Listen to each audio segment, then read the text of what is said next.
Hello. I want to take a minute to go over some functionality added to Batch Entry in Vicinity, our version that was released June 2022, also known as version 4.39.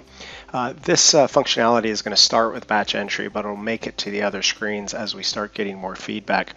The feature functionality or the change to the user interface has to do with these contextual tabs that we have up here in the menus.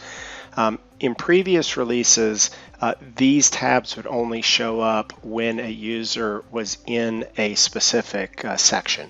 So in this case, I opened procedures and clicked into the procedure section, and it brought up the procedure tab. The new feature functionality is that the section titles in the ribbon bar will be here for any section that this user can see. So for example, quality additions. I can tab on it or I can click on it and it will bring up the ribbon bar for that section, but it will also open or expand that section as well. So again, when I click on the procedure section, it opens the ribbon bar, but also opens up the procedure section.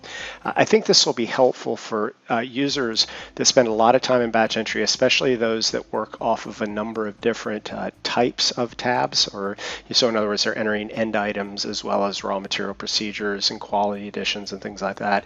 So they'll actually be able to navigate through the system really using these tabs if they want to. If a user doesn't have a tab, it won't show. For example, let me get rid of quality additions. So I'll go screen settings, I'll go to the quality additions and remove quality additions. And what you'll see is that section from the menu disappears as well. The whole purpose behind this is to try to help the user navigate through the screen easier and make it a bit more intuitive for the user to get to without having to click into a section just to be able to see the ribbon bar. Anyway, we hope that helps. Let us know other user interface features that you might want to see to make your life a bit easier, and I hope you enjoy this one. Have a great day.